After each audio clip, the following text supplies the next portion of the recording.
ஹரஹர சங்கர ஜெய ஜெய சங்கர காஞ்சி சங்கர காமகோடி சங்கர. துளசி மஞ்சரி பரிகாரம் என்றால் என்ன? துளசி செடியை எவ்வாறு பாதுகாப்பது? இறந்தவர்களின் ஆன்மா சாந்தி அடைய துளசியில் என்ன பரிகாரம் செய்யலாம்? ஒன்றுக்கு மேற்பட்ட துளசி செடியை வீட்டில் வளர்க்கலாமா? இவற்றை பற்றி சுருக்கமாக இங்கு பார்ப்போம். திருமாலின் மார்பில் நீங்காது நின்றாடும் துளசியானது எப்போதும் தன்னுடன் இருக்கும் பொருளின் மதிப்பை பல மடங்கு பெருக்கக்கூடிய சக்தி கொண்டது. கெட்ட சக்தியே என்றாலும் தோஷமே என்றாலும் அவைகளை சரி செய்யும் தன்மை துளசிக்கு உண்டு. எங்கெல்லாம் துளசி இருக்கின்றதோ அங்கெல்லாம் அமைதி செல்வம் பெருகுமாம். துளசி இருந்தாலே அது புண்ணிய தலமாக கருதப்படும். அகால மரணம், நாட்பட்ட நோய் போன்றவற்றை அண்டாது. கங்கை நீரில் துளசி இலையை கலந்து வீட்டில் வடக்கு திசையில் வைத்துவிட வேண்டும்.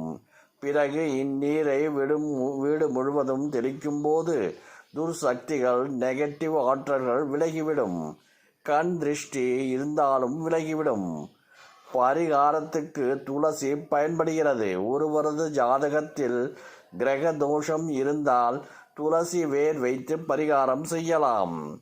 இதற்கு வியாழன் அல்லது வெள்ளிக்கிழமை காலையில் சுத்து பத்தமாக குளித்து முடித்து துளசி செடியினை நன்றாக வேண்டி பிரார்த்தித்து கொள்ள வேண்டும். பிறகு துளசியிலிருந்து வேரெடுத்து சிவப்பு நிற துணியில் கட்டி கைகளில் கட்டிக்கொள்ளலாம். அல்லது தாயத்து இருந்தால் அதிலும் வைத்து கட்டிக்கொள்ளலாம். கிரக தோஷங்கள் நீங்கும் என்பார்கள். அதே போல வீடு கட்டும்போது குறைகள் இருந்தால் துளசி செடியின் அடிப்பகுதியில் வெள்ளி அல்லது செம்பினால் ஆன நாணயத்தை புதைத்து வைக்கலாம். இதனால் இறந்தோர்களின் ஆன்மாவும் சாந்தி அடையும் என்பது நம்பிக்கையாகும்.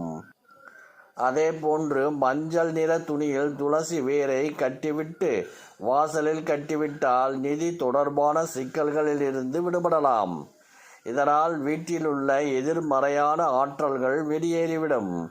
துளசியின் வேர், அரிசி இரண்டையும் சிறிது எடுத்து சிவப்பு நிற துணியில் கட்டி வாசலில் கட்டிவிடுவதால் கிரக தோஷங்களிலிருந்து விடுபடலாம்.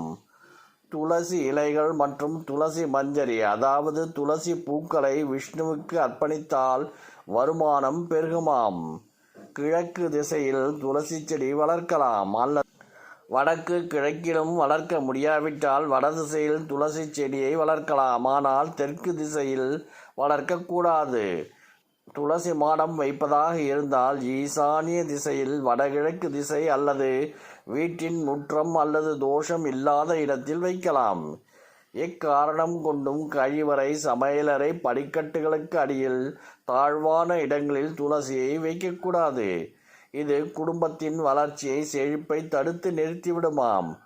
ஒன்றுக்கு மேற்பட்ட துளசி செடிகளை வைத்தாலும் 3, 5, 7 என்ற ஒற்றைப்படை எண்ணில் தான் வைத்து வளர்க்கலாம்.